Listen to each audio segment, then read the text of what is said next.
Yeah. I forgot to get my mic situated. All right, Well, all hopefully right. we have the perfect time now because earlier it was thunderstorming. Baby's up. Now he's asleep. Just think everyone should know that. It's not easy to get in these chairs and talk. For a few minutes. Shoo. Your mic is like falling down. It's like, We either have to. Is that all right? Like yeah, that? there we go.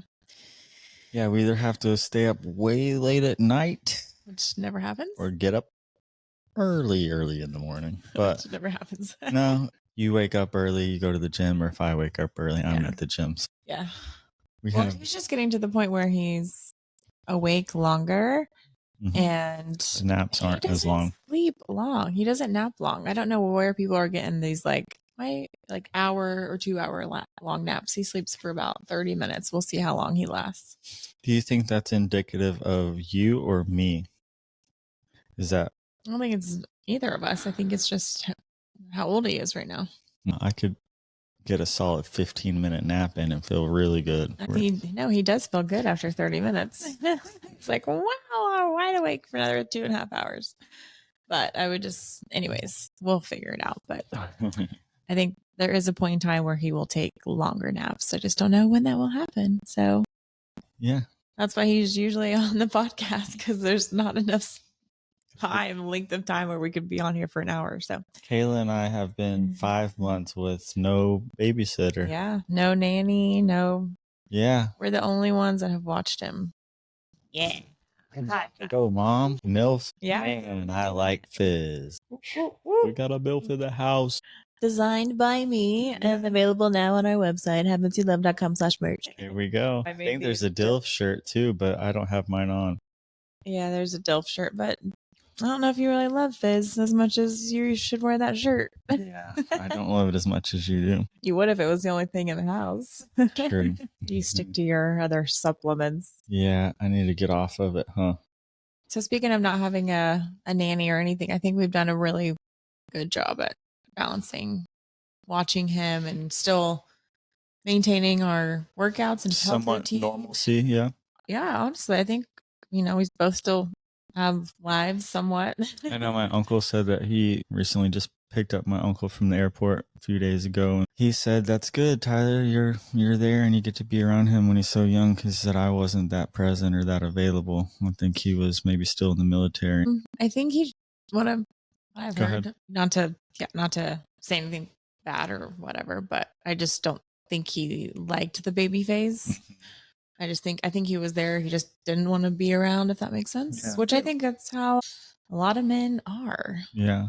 So what would you say your experience has been like? Do you like it? Would you rather be like, I think for me, honestly, like the baby stage for a man's probably a little difficult, because that's maybe a little bit more unnatural. Whereas the mom has that baby inside of her. It's like a piece of you. It's part of you for a long time before you actually ever get to see him. It's like you guys are one, you're in unison. Whereas the male, it's kind of like out of sight, out of mind, so to speak. You're just like, this is what I'm thinking. Not how I was thinking, but maybe how some guys think.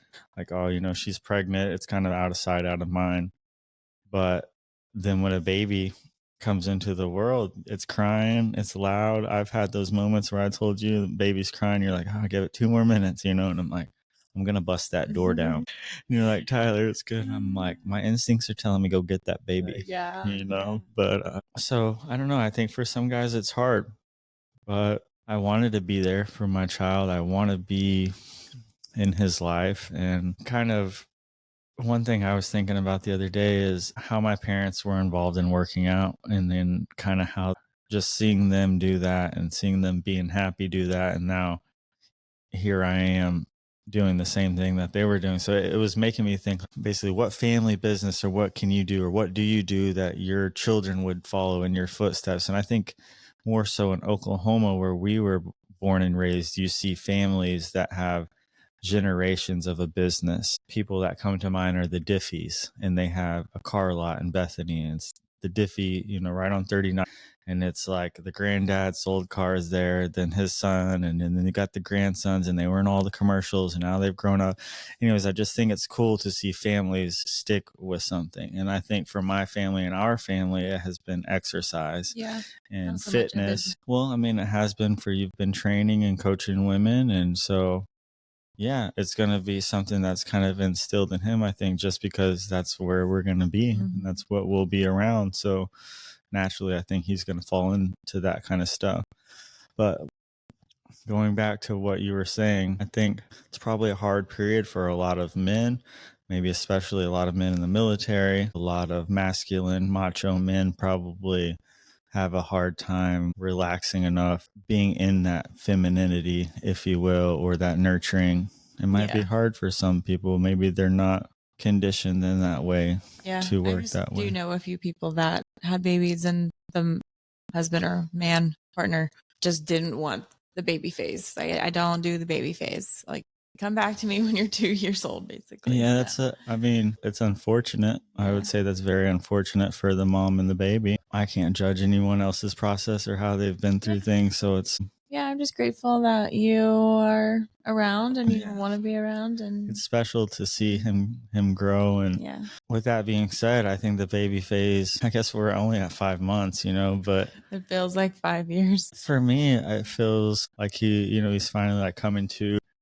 He smiles at me and I can see in his eyes that he's aware, and he can see me across the room, and he laughs at Berkeley. So like now I feel like the times are like, okay, I want him to know who I am. I know he might not remember these times, but we'll get there. Yeah, but he, like, if you are gone for a long period of time and when you walk in, he's excited. He's happy. Look at you and like, okay, wait, I'm processing who this is. And then he smiles. So yeah, but I think we're doing good. Yeah. I think like I said, we have some goals set that we're working towards. And so we're equally balancing working on those. And when I need to leave, you watch him. And when you need to leave, I watch him. So we're doing good. Or we bring him with us wherever we need to go. Yeah. And he's well accepted everywhere he goes. Yeah. Oh, yeah. Everyone loves a baby. So did you want to talk about our little vacation? Yeah, let's talk about, since we have that in the frame. We did do our first vacation with him. It'd be like almost a month ago at this point, 3 weeks ago. We took a long road trip, which I was very nervous about because he doesn't like the car, but he did awesome in the car. We were really worried about how he would behave on the way up there. Well, I think just one of us sitting back there with him the whole time helped a lot. Yeah. One of us sat in the back the whole time when we let Berkeley have shotgun the whole time. So we all went up to the panhandle of Florida, and we met our friends from Colorado there, and just we got to relax and unwind, which was so nice. Yeah. They're so fun. Really awesome people. Yeah. And it's cool to see them interact with their little family and just how they, how they treat each other. Yeah. We got to take the golf cart around town, and Berkeley got to sit in the golf cart, and we had Tyson, and I don't know, Berkeley loved that. That was the first time he had ever been on a golf cart. So it's like a car, but outside. It's cool that, he can be old and experience something new. I know. Old dogs can learn new tricks. Oh, Berkeley. Yeah, so we did that. What was your favorite part of the vacation? The beach was actually really nice. The beach was like better than I expected. We're a little snooty about our beaches, we like the white sand and we like it powder. Yeah. I mean, we were in too many shells, and we're so spoiled with the sticky sand. And now anywhere else I go, I'm like, that's sand. Even though it's like pretty good. No, so what's cool about their place is you can literally walk 2 blocks and you're right on the beach and the water. It's a little bit different than Siesta Key because I feel like those people there we were in Seagrove, right? It's right next to Seaside, Rosemary Beach. Rosemary Beach, 30 is the road that runs along there. But I feel like all those people typically live, in another state close by, or most of the people are driving there for holidays, for summer break. And it felt like that summer kind of vibe, You know, there's younger people on golf carts and like young kids and families in it, kind of. But for me, it was like very refreshing because, yeah, I've been on Siesta Key in Sarasota. I've been in this area since 2018. So not that it's old news, but going somewhere else that still has the palm trees, still has the water, like the stuff that I love, but it's brand new. So it's like, this is like refreshing. We're tourists, you know what I mean? Tourists in our own state. Yeah, it's cool. And so we went to check out Seaside, and there was some music playing and a lot of vendors and bookstore and record store. And Seagrove is actually where they filmed the movie The Truman Show. And so we hung out there during the day, got to explore, checked out a few towns, and then we went and watched The Truman Show that night. And that's such a good movie. So it was cool to such a good movie to see that place and then watch the movie. It was neat. It's fun. I think my favorite was just taking Tyson, really, because we ventured out a lot. So just kind of like navigating all of that. I think we did really well. He did well. We did well. I was nervous about him sleeping, different than where he's been sleeping for this whole time. But he slept through the night in the pack and play, like in our room. And he did really well. Yeah. So it was like, they were probably looking at us like, wow, y'all have this figured out. Easy peasy. Before I had a baby, I think I didn't want a baby. And when I say that, like, I was just indifferent because I did look at other people and how just stressful they made it, how overwhelming they made it seem. It just really fits into our life. They're just stressful people. Maybe, yeah. I just try to take everything with like, okay, it's just take it with a grain of salt, everything you do, and just let everything be as easy as possible. I was thinking about that story during the pregnancy or the later parts of the pregnancy, and I was trying to like pump you up or try to give you this speech about like the birthing process. I was just like, this is a marathon you've never run before, and you're gonna, this is gonna be the hardest thing you ever have to do. And I don't know what I was saying, but I was like trying to motivate you, and then it's like you're just like, I got this. Like, shut up. Just tell me I'm doing a great job. I'm like, you are doing a great job. I remember. I think we've had that talk multiple times, but you were looking at me dead in the face and you're like, this is a marathon you've never run before. But it's still in my mind. I was like, like, I don't know. I just like didn't make it. I just didn't want to hype it up to be this huge thing. And it wasn't. So, well, you made it seem like it wasn't. So thing. But I will say it has definitely raised the bar on my pain threshold. Like the other day at working out at Scorch, I think I was complaining about something, and Judy was like, you had a baby, like suck it up or something like that. I was like, damn it, I can't really complain about anything. Hey, Judy, you're right. After you have a baby, you can't complain about pain very much, especially if you do it unmedicated. I'm talking about unmedicated, like I did. Wow. Unmedicated.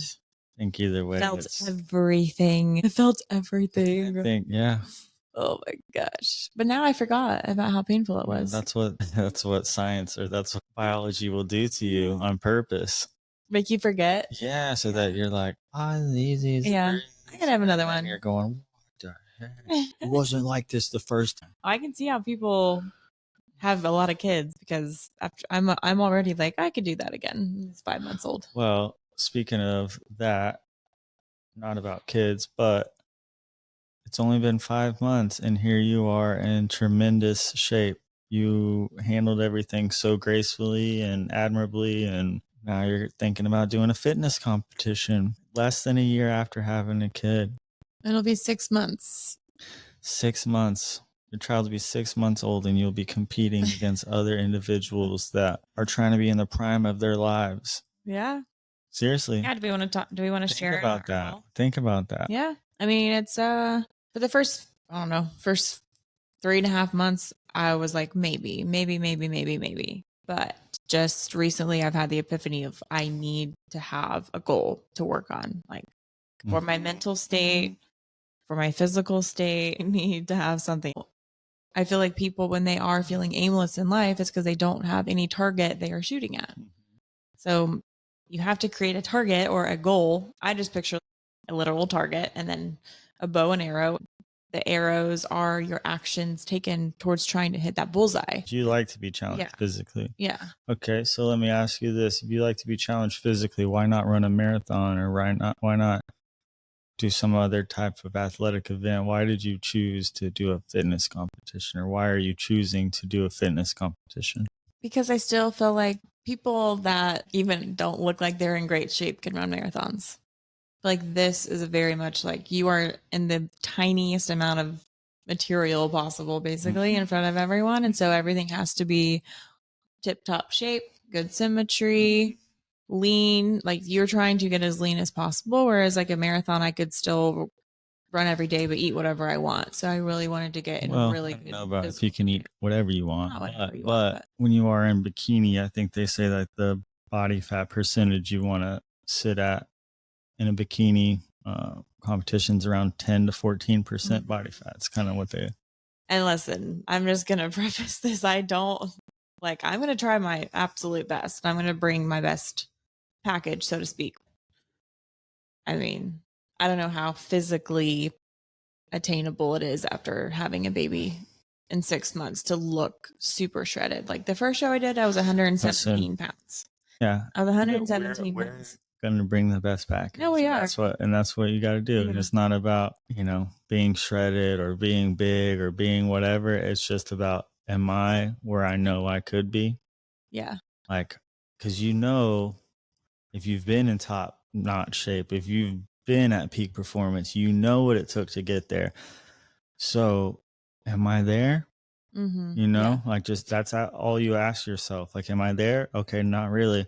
Okay, do you know what it takes to get there? Yeah, I need to do a little bit more walking, or I need to have a little bit more protein, or actually need to walk at night, or I need that extra meal. It's like, but like I was telling you the other day, so I'm going to do the fitness show with you and I'm going to do the competition. But I was telling you the other day, like, I've been here before 5 or 6 times. And you're like, what do you mean? I've been through these phases since I've been lifting weights since I was 15. I'm 36 now. That's a long time. Those are seasons. And there's seasons of me getting big. There's seasons of me running more. There's seasons of me eating more. It's like, I know what exercises I was doing when I was getting bigger. I know, I was smashing a lot of heavy dips. Like your muscle ups. Well, and it's muscle memory is what it is. And yeah, anyway, I feel like I'm almost where I need to be. Yeah. I'm going to do the best job that I can to bring the best package. For me, this year is way harder than last year because this year we've had Tyson, and the time that I feel like I get in the gym isn't the same amount of time. I probably get less time in the gym. So now my workouts have had to be more regimented or defined, and then my food has to be the same too. Has to be the same. I feel like I told you, starting right now, you're in better shape than you were starting at this time last year. So I think you're doing good. It'll be a good. No more 3-hour gym sessions, but that's okay. It'll be good for both of us. Yeah, it'll be good. I think we're doing it for a couple of reasons. Another reason I want to say why I'm doing it is because it really is a good, they say, visualization or visualizing your goals. And this for me is just such like, okay, I have a vision of myself on stage, super tan and a bikini with so many people looking at me. So then I have that vision in the future, right? It's like 6-7 weeks out. So then I go to eat or I go to work out. Every decision I make, if I make this decision, am I going to look like that on the stage? You know what I mean? So it just helps me make better decisions every single day, every other hour. And so I just know that like mentally, that helps me focus on something. And instead of like waking up and be like, what am I going to eat today? Am I going to work out? I don't know. What am I doing? It's just like, that's why like the target is such a good thing, because the target is me on stage, and then the arrows are every single action I'm taking up until that point. And every single action has to be on point to look like that on stage. So, and that could be for anything. If you have any sort of goal, it's like visualize yourself at that goal. And then when you go to make a decision, is that decision helping that goal or is it hindering that goal, basically? So we have a 5-month-old in his crib who's now awake, and one of us should go get him. Want me to go get him? All right. There is a bottle on the warmer. He can eat. This is our lives now. Tried to podcast. Oh, we got a 5-month-old. Guess we're prepared. Oh my goodness. Hey, Mama. Yeah, you're famous. You know you're famous. Yeah. He likes those light. There's the man. Ready, buddy? Got some questions to ask you, son. Do you like your milk? You like that, Mike? Hello, hello, hello, Tyson. I like this milk. Okay, what were we talking about? Just say my visualization thing, but you can segue. So anyway, we're just gonna do it. We're just gonna prep, and we have another girl doing it with us. And the one thing I will say I need to figure out, I need to ask them about if we had to have Tyson backstage, if we could bring him back there if we needed to. I don't know what they're gonna say about that. Like, what if you needed to be backstage while I was on stage? Who would be watching him? Yeah, my mom. Yeah. Is she going to come to the both shows? I honestly thought we would just take a little bronzer and bronze him up and just like try to enter him, and he'd probably get kicked out. Or whenever we win, they'll probably want us all to be on stage and be like, get kicked out. And but what? No, he can't walk yet, but I mean, he's doing good for his division. He doesn't even have teeth yet. Got bronzer on him and got him in a Speedo. And he's like, well, come on, look at him. He's ripped up. Here's a mohawk. He's been eating milk only for like seriously 6 months. It's the best thing you could eat. He's a good boy. So that's one of our goals. And then we want to talk about what's happening on 10/10. Yes, 10/10 is October 10th, and my number is 10. My favorite number is 10, and your favorite number is 10. So we're going to go get married on Siesta Key Beach. We needed a good beach day with all of our friends and family together. So we said, what the heck, we're just going to go get married, so y'all have to come to the beach. Yep, it's going to be so. I was thinking how much fun it would be if we could play a huge game of volleyball. That would be so much fun, like 25 on 25. That'd be fun, right? You're going to have to make the rules different. We have two balls going. Two balls going at once. There you go. Yeah. Or you can volley 10 times on each side. No, just one volley on each side. Yeah. You have to hit the ball once. Yeah. Oh my goodness. That's going to be so fun. All of my family's flying in from Oklahoma. Some of your family's flying in. Yeah. And yeah, we're just going to do the dang thing. Like perfect weather. Probably say the location. Yeah. Someone show up. Like, they'll all be there. You just said it. A TMZ. Here we go. Those guys will come out of they literally come out of the freaking bushes. Oh my gosh. We can't tell them our list of people that are going to be there. Nope. Oh boy. They'll definitely want to show up, take some pics. So yeah, That's we're doing that, and that's exciting. So we got show in September, married in October. We have to move out of this place around that same time. Yeah, we got options. Life happening, you know when life just happens. It's just it happens every day. What can you do about it? Live it. Just trying to control what you can't control. Yeah. And you know what, Tyson, your hair is out of control, dude. You can't control it. Goodness. How does it feel to be a mommy? It's awesome. Is it? Yeah. What surprised you about it? What's cool about being a mom? I think just how well I've adjusted to this whole new life I have to surprise take yourself. Care of. You didn't know you had it in you. Yeah. I mean, doesn't sound like you've ever doubted yourself. I don't know why I never wanted to have kids, or I never said I didn't want to have kids, but I was always like, I don't know if I want them. Like, do I want them? And I don't know why I didn't maybe think that, like, I just thought my life would be over when I had a kid, Because you're a social butterfly? Or? Social, and everyone's just like, oh my God, you have no time for yourself after this. Like, you're never going to be able to get ready. Just seeing moms, like, how is it? I think I'm doing good. I think do you have enough time? Do you have time to yourself? Because you just said all those people are complaining about it, but you're not seeing any of those. Yes. You help a lot, so that's great. We definitely don't have a traditional dynamic as far as you go to work, I go to work. We take our kid to a daycare or a nanny. We go pick them up. We have very little time for ourselves. We don't do that whole, rat race thing. So yeah, I mean, now that I'm back to working out, I work out almost every day. At some point in the day, I wouldn't say I fully can get ready like I used to, as far as like hair done, whatever, makeup on, but that's fine. And then I would say I still get stuff done around the house, but it's doesn't get done as quickly as I would like, as far as I can't just be like, I'm going to do that right now. It's like, okay, when can I do that? So yeah, but other than that, I mean, like I dropped that cup of rice on the ground yesterday and literally was like, I had some stew going and cooking potatoes over here, kids crying over here, trying to make some rice, and a whole cup. And I'm like, and then I got dried rice on the I have no socks on, so I'm stepping on it and I'm bringing it out, trailing it out into the living room. It's literally, and then like so I'm like, okay, no big deal. There's rice on the ground. You know, stuff happens. I'm clumsy. Kids crying. It's all right. No big deal. Then I get the vacuum and the kids, the boy, my little boy, the man. I'm sorry, buddy. Yeah. Like, okay, no vacuum. Leave the rice.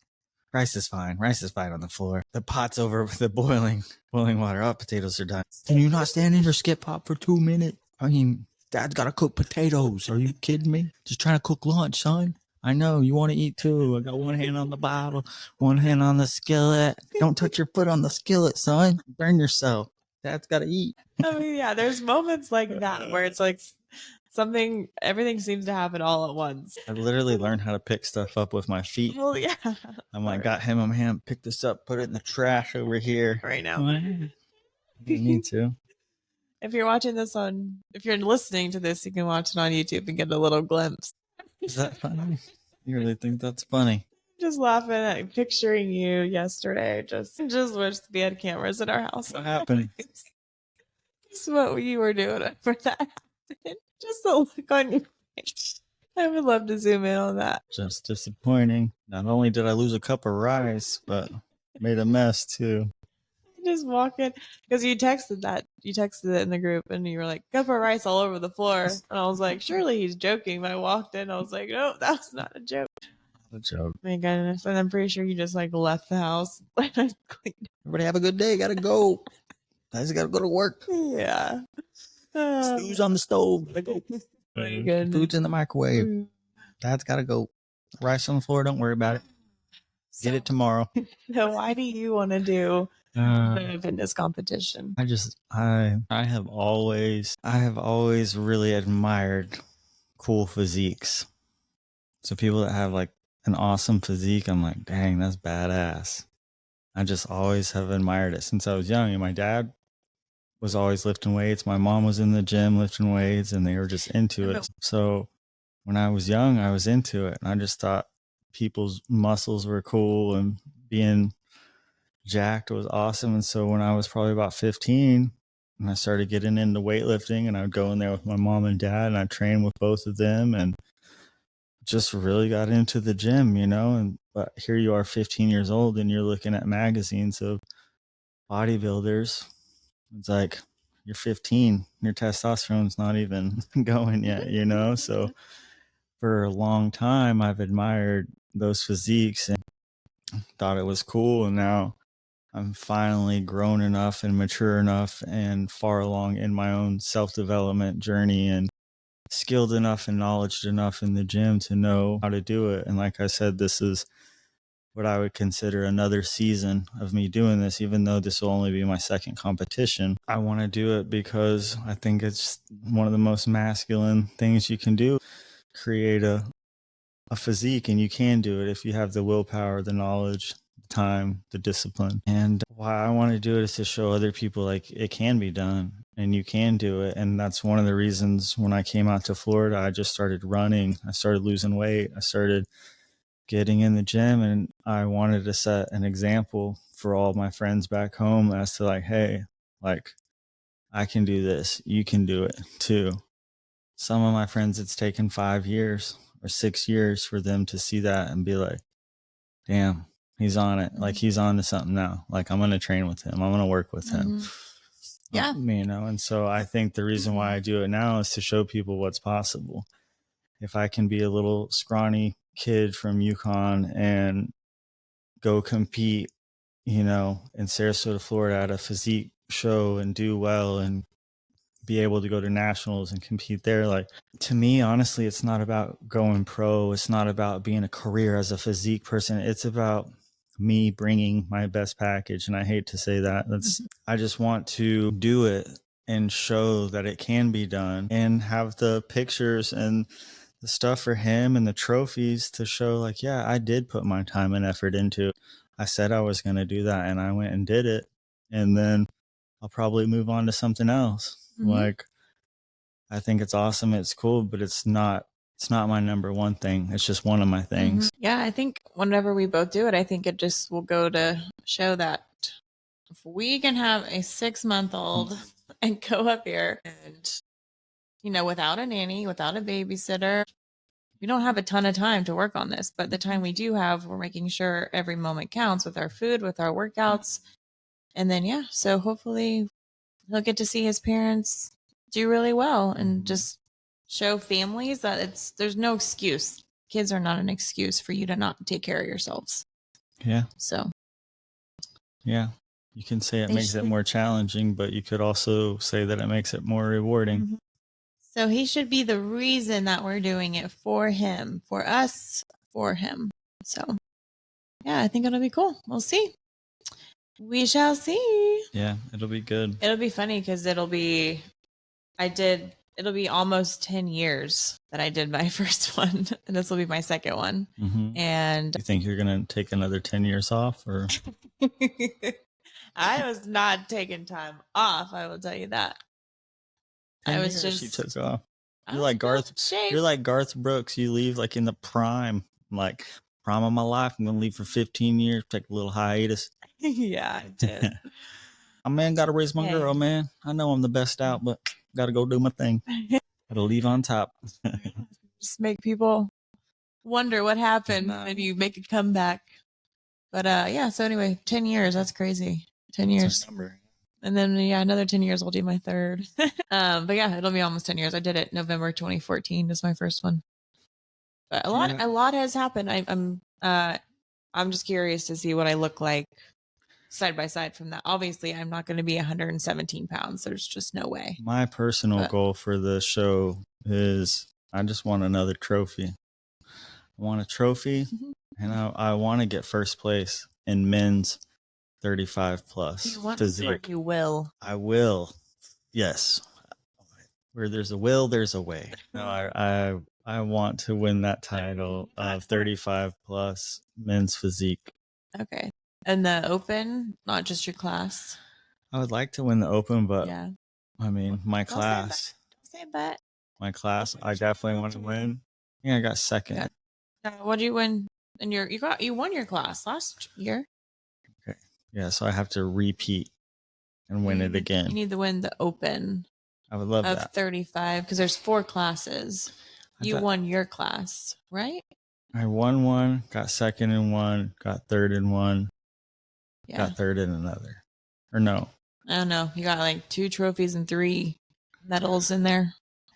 Anyways, I don't even know what division I'm in. They're just Tyler, get up there and pose, man. You got it, dude. I'll be right up there. It's cool though. It's cool to be backstage and see everybody's physique and like everybody's all jacked and shredded, and it's like, man, it's like here I am putting in all this work, been doing all this, and you see someone else and you're like, God dang, like how many freaking leg extensions did that guy do? You know? I mean, like you were saying earlier, it's when you see someone look and be in that great a shape, I personally don't fawn over their physique. I fawn over like, wow, I know how freaking hard it is to look like that. And what you have to think about and be aware of and conscious of on a daily basis. Like, I know they're getting their meals. I know they're working out. Genetics plays a huge role though too. Some people have good genetics and they start at a different starting point. So some guy can be naturally a big person and lift for a couple of years and be in a better position. Some scrawny ass kid that struggles putting on a lot of, putting on. So just, you have to work with what you got. Yeah. You have to learn how to work with what you got in anything, I guess, Yeah. For real, that's the key. I'm looking confused because I lost my train of thought. I was going to bring up a subject and now I forgot about it. What were we talking about? What happened? earlier. Oh, remember I lost my train of thought. Something came up and then it disappeared. But I do want to ask you, obviously it's going to be different for everyone, but like if someone were to want to challenge themselves physically, what do you think they should do? Should they sign up for something like this, like for a show or no? Don't do it. What do you think You're they not should going to do? make it. They should do. You're not going to make it. Just sit down and think about that for a second before you just go signing up for fitness competitions. Just kidding. No, if somebody, it depends what level you're on. You got to be honest and open with yourself. Like, what level am I on? Yeah. You know, can you jog down the street without huffing and puffing? You know, do you get on the treadmill often? Do you walk around the block? Do you do pull-ups? Do you do push-ups? I can challenge any athlete because I'll find out what you're not good at and I'll make you do that. That's how you challenge yourself. What are you not good at? I learned something from Michael Jordan. When Michael Jordan was coming up, they said that he was not a good shooter and he was not a good shooter and he was not good at defense. Michael Jordan. So you know what he did? For 3 or 4 years, all he did was practice defense and shooting. Me, what am I not good at? Physically, what was I not good at? I wasn't good at pull-ups. And my hamstrings were tight. What did I do? Pull-ups, elongate those hamstrings. And I've done both of those. I'm more flexible than I've ever been. And I can smash muscle ups. So I made the two weakest things my strongest. Yeah, that's good. So mine's probably running. Yeah. I can lift weights and do like light forms of cardio. So what would be super rewarding for you since you're not a good runner is if you became a good runner. Yeah. That would be like, holy shit, I did a half marathon. Like I never even ran over 4 miles before. Mm-hmm. If you did, that's 2. For real though. 2 miles.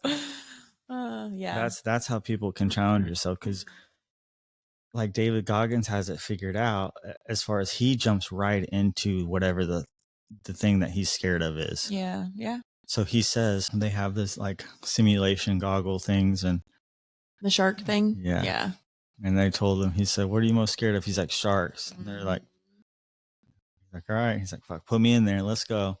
So first thing he does when he puts on the simulator is go with the sharks. It's like, man, this guy's crazy. Getting in a cage of sharks? I don't know. Probably, but maybe not. Yeah, but so that goes back to that's a target that I would aim at.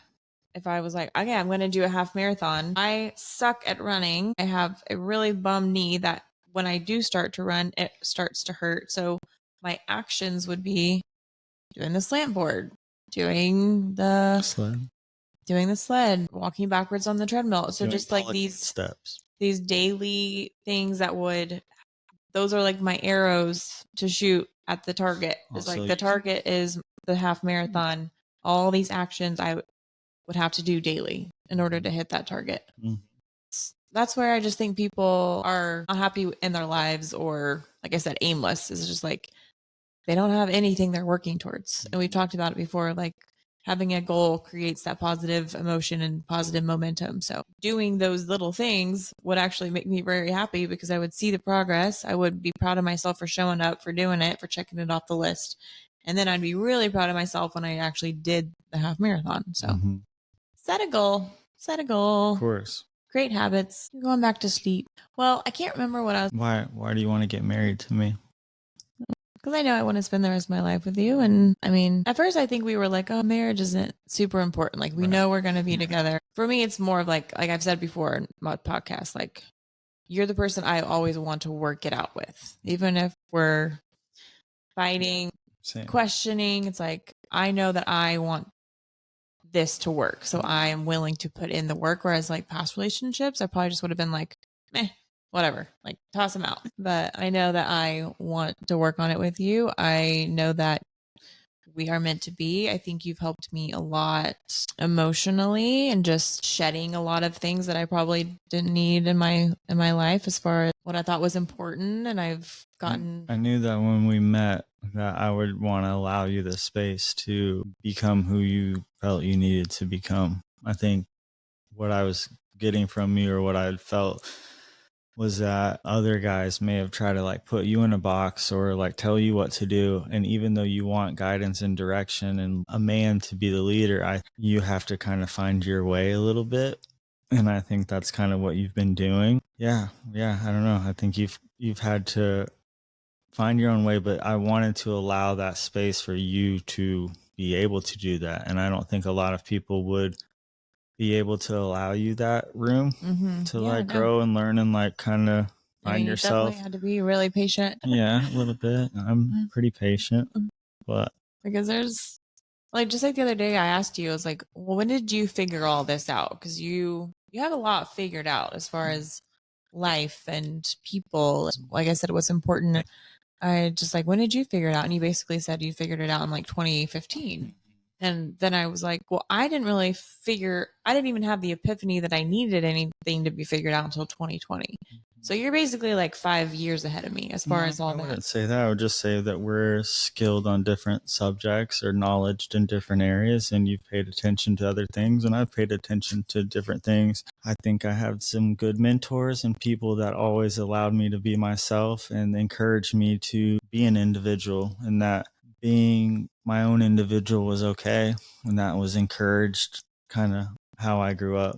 Yeah. So I didn't know any other way but to be me. It's like, if I want to buy those crazy colored shoes that zip up on the side, I don't know why I like it, but I just like it. So that's what I want. Yeah. It's not like, oh, is my friend going to like these? Or is anyone going to say something bad to school? No, I didn't even think that. I'm like, I just like that. Yeah. So it doesn't seem like it's that important when you're that young, but actually it is. When you get older, it's having that individuality and being okay with yourself is actually so important. I think people really start to feel uncomfortable when they are one way, but they don't feel like that's actually the way that they are. And so it's really hard to find that later in life. Find who you really are later in life. So if I could give any advice to a younger person, it would just be literally don't worry about what anyone else thinks of any action you take, decision you make, what you look like, what you're doing, what path you choose career-wise, because later in life it will benefits you a lot more. So to piggyback off what you're saying, this coincides with what you're saying, is that fear of missing out. The younger people have a big fear of missing out because they see not being accepted. Well, for me, I feel like the fear of missing out, wherever they aren't at the time is where it's happening. Yeah. So you have to understand, no, I'm actually where it's happening. I've said this before. It's you are where it's at. Yeah, I am where it's at. And it's you have to understand that you are the party type deal. Yeah. You really are the party. We're the party. No, for real. It's you have to understand that something isn't better over there. Don't be looking over there at what's going on and think, man, they're having so much fun over there. It's no, you know what? Maybe you're where you're meant to be right now for a reason. Maybe you'll get there soon enough, or maybe you'll experience that. But yeah. It's I told you, I've told that story before. I met that young kid in the gym and he asked if I had any advice. I was like, dude, you being in here right now by yourself working out, that's it. Getting to know yourself, you're getting to know your strength, you're learning about your body, then that carries with you throughout life. Because if you're ever in a hard situation, well, you've put yourself in hard situations before, so you can handle it. So yeah, I would say I've had tidbits of being oh yeah, I kind of like your zone of genius, we talk about. It's this is who I am. This is what I'm meant to be doing. But I would say a lot of it, I've had to figure out that that's not me and been okay, now the work is trying to get back to who I really am, truly and authentically at my core, and not just who I portray to be.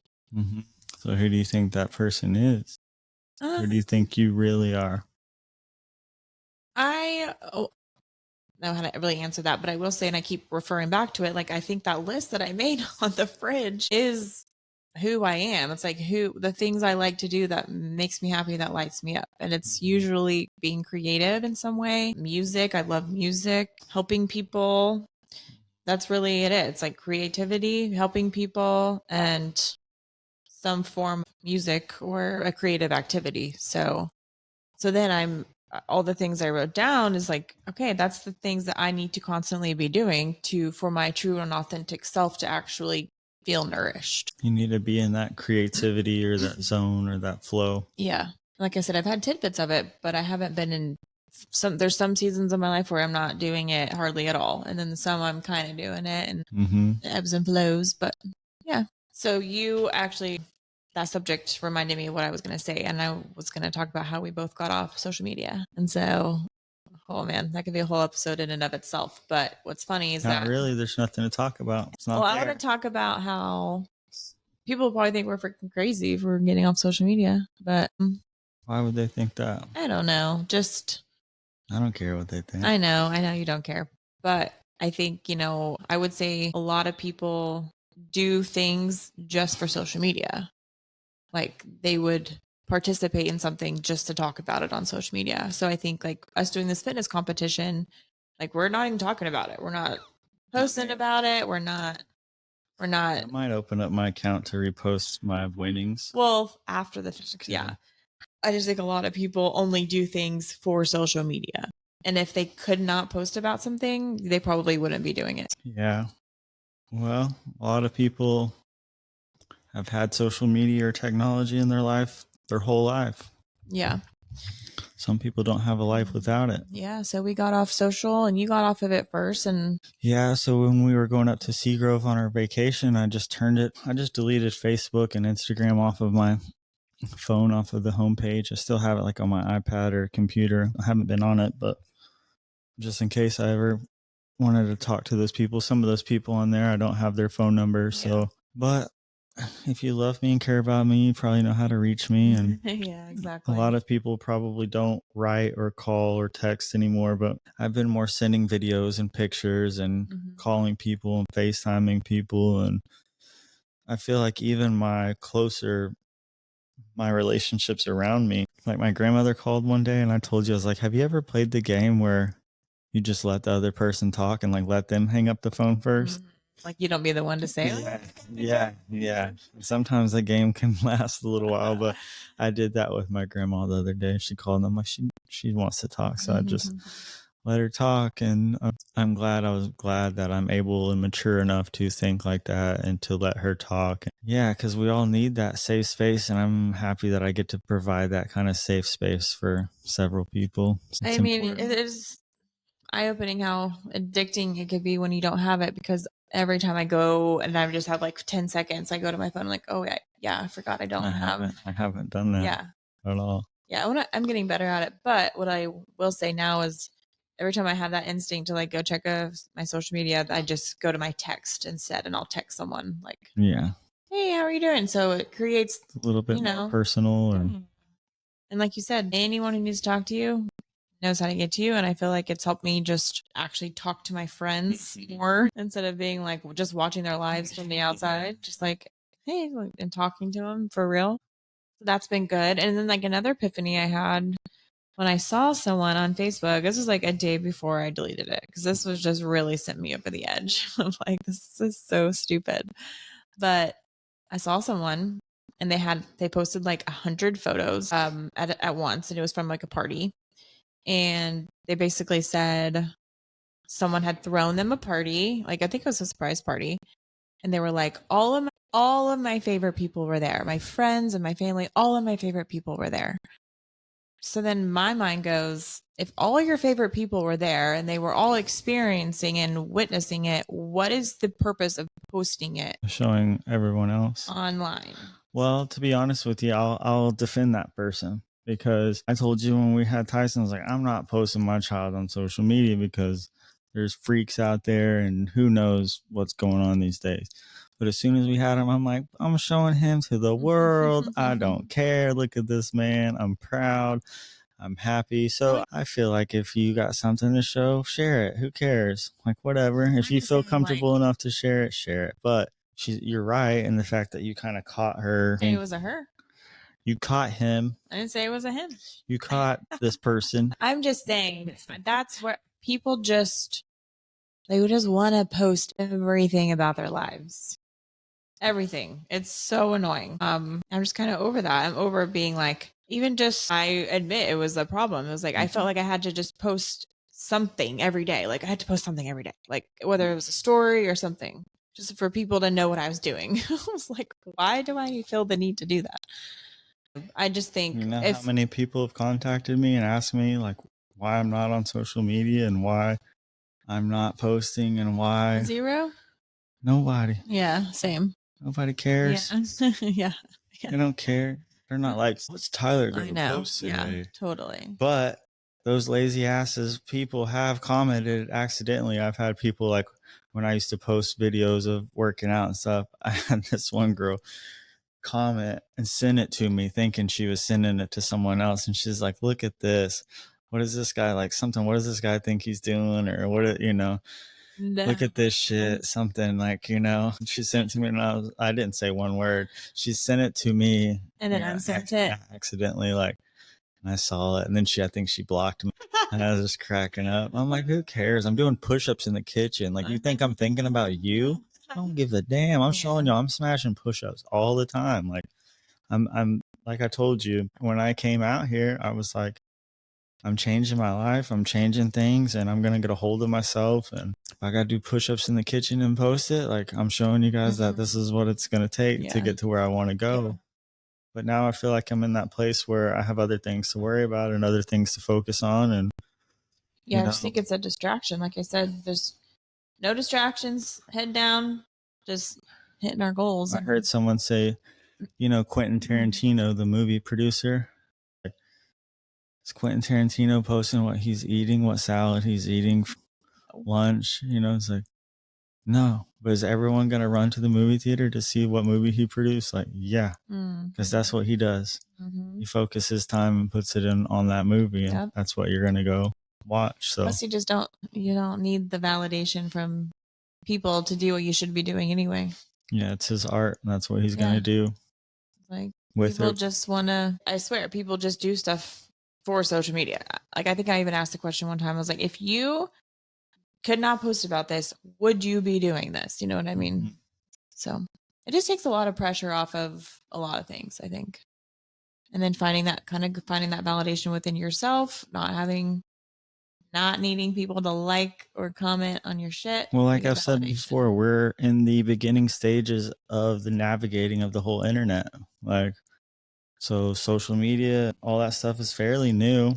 So everybody's still kind of navigating it. And now you're understanding that there are long-term effects and side effects from these different things, you know, and pretty soon there will be regulations or rules on, you know. Yeah, I think they're already trying to ban social media for 16 and under in some countries.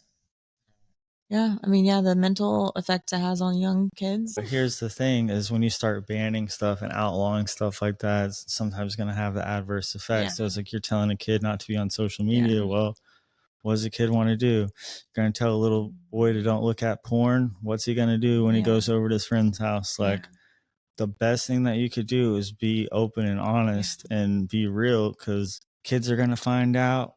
They're going to find out, you know, they're going to know the truth about you and you're going to know the truth about them. So just be open and honest. And